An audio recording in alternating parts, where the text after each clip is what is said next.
Okay, welcome to today's session, everybody. And today we're going to be looking at what it takes to be a good coach.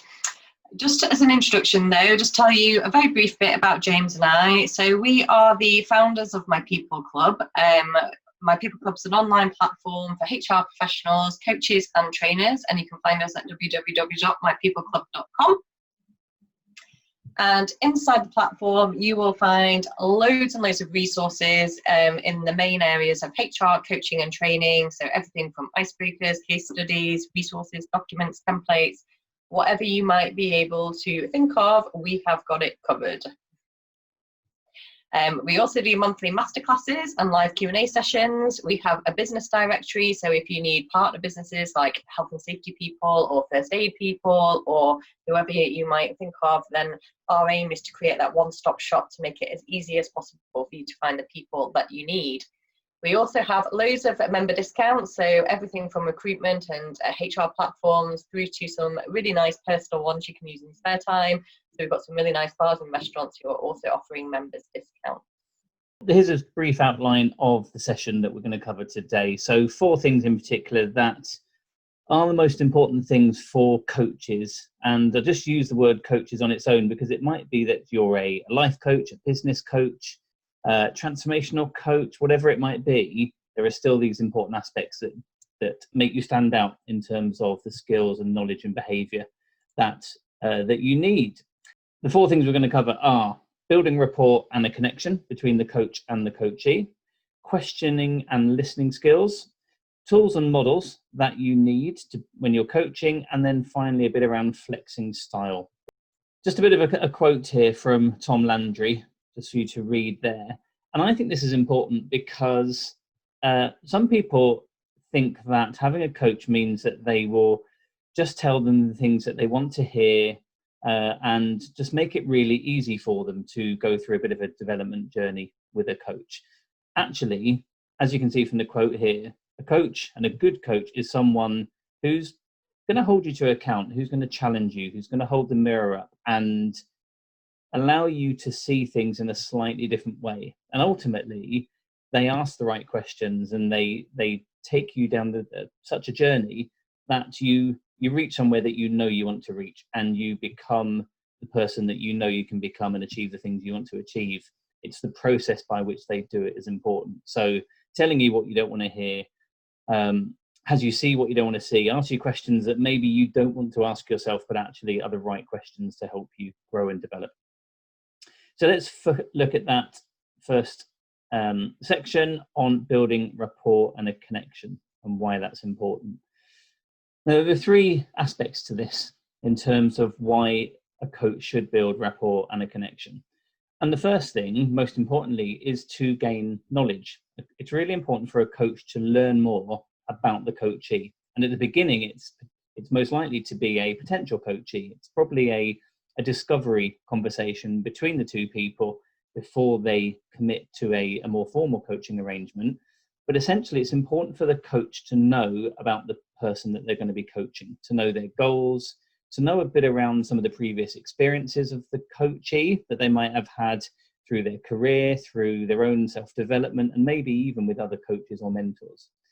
It's important to understand about the situation they're in. So what's going on for them right now?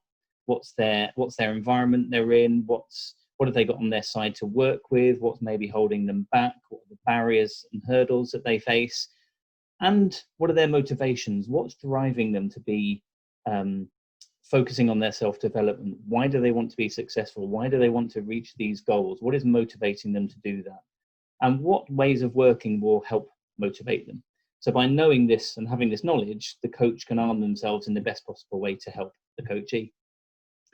Now, if we flip that round, it's really important to build rapport and a connection such that the coachee has confidence and trust in the coach. So the coachee needs confidence that the coach that they're talking to is the right person for them. They want to know that they will respect the conversations that go on. They might divulge information and experiences that are quite personal, as well as being quite business orientated, but it's important that they know they can trust the coach and know that they can work with them. If there isn't a rapport, if there isn't a connection, that makes it harder for 2 people to work together. Whereas if in those very early conversations, you've built that rapport, then it makes it easier to be more open with each other, to trust each other, and to have conversations that will progress the coachee in their self-development. And then finally, that bit around making a commitment. In order to have a commitment between a coach and a coachee and make that journey together through to reaching their goals, then having that rapport and connection just makes it easier for the commitment to be made. So when the coach knows enough about the coachee and knows they can help them, the coachee has the confidence and trust in the coach, then making a commitment together becomes pretty easy. And as I said there, it just makes it easy to ease that path towards making that commitment to working together. So that's why building rapport and a connection is really important, and why it's especially important to do that at the very early stages of the relationship, and even in that early discovery phase where you're first getting to know each other and find out more. The second bit we'll look at is around questioning and listening. And importantly, what are good questioning and listening skills? So the first one that's most important is recognizing the difference between open questions and closed questions. So a closed question is something that would lead to a one-word answer. Have you had a coach before? Yes. Do you believe that coaching will help you? Yes. Do you want this to be forever? No. They're closed questions. Open questions are ones such that the person who's answering them has to give more information. So a good open question might be, tell me a bit more about your previous coaching experiences. Or it could be, tell me why these goals are really important to you and what difference they're going to make in your life. They're better open questions. And it's important to use a mix of them. So good open questions will give you a breadth of information because you're inviting the other person to answer the questions more fully and give you more information. You can then use closed questions to narrow down where necessary. So either to increase your understanding, to make sure you haven't made any incorrect assumptions, and also to help the person answering the questions be as specific as possible. So using a good mix of open and closed questions is critical. And it's important to think about your body language that you use, because the use of your body language is actually an active listening skill. So when you're talking to someone face to face, or even if you're doing it over technology such as Zoom or Skype or Messenger, when you're using video, your eye contact with the person and the facial expressions that you are giving in response to them answering questions are signs that you are listening. You're looking at the person, you're watching them speak, and your facial expressions in response to what they're saying will give them the recognition that you are listening and you'll take it on board.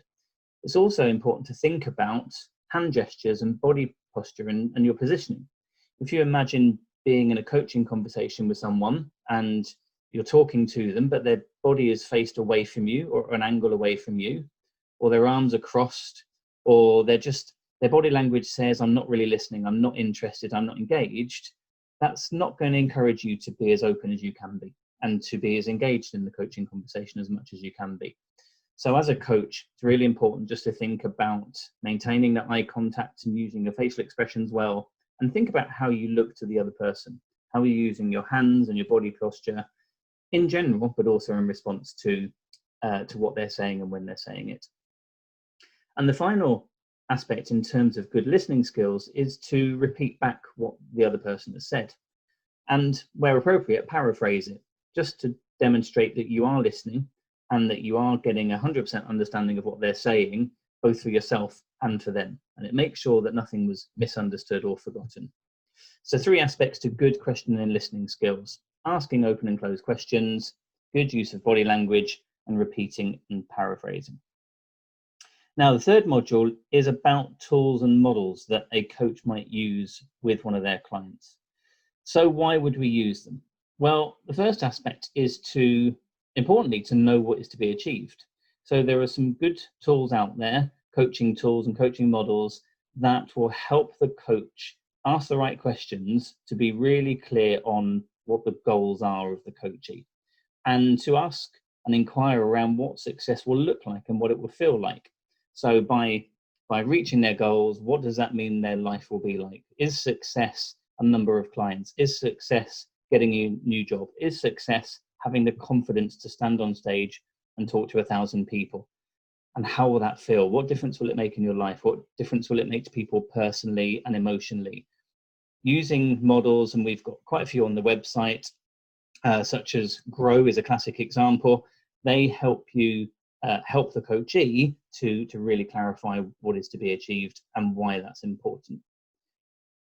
Now, some of those models and also some of the tools we use, some of the self-awareness tools and self-discovery tools, help the coachee take stock of what's going on today, helps them understand what their reality looks like today, what's the environment they're working in, what's going on for them that are presenting opportunities to grow and develop, what's also going on for them that might be holding them back and potentially getting in the way.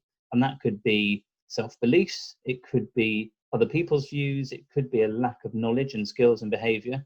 But to take stock of what's going on today is really important in order to then move forward. And then finally, tools and models are really helpful to help a coachee understand the missing parts. So it can be really useful to perform some sort of analysis to understand what gaps there are. So what behaviors are needed?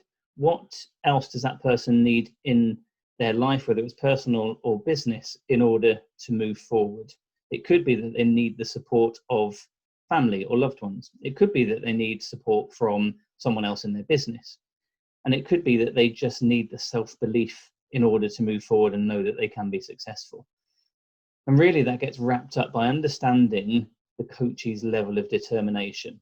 So as a coach, it's really important to help clarify their goals, understand their reality, assess options of how they can move forward. What are the different things they can do and learn themselves or from you in order to get towards their goals, but also just make sure that they are determined to succeed.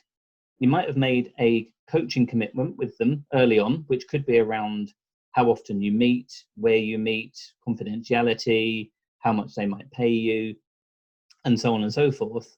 But knowing that they're emotionally invested, they're determined, and they're making that emotional commitment to the coaching is just as important. And then finally, there's a piece around flexing your style. And this is really around behavior styles and learning styles. And these are important because we are human beings. We have our own way of thinking, our own way of behaving, our own way of communicating, and that's pretty ingrained with us. There's not much that really changes that as we go through our life. And it's critical that we think about our style in relation to the person that we're coaching, because they might be different to us.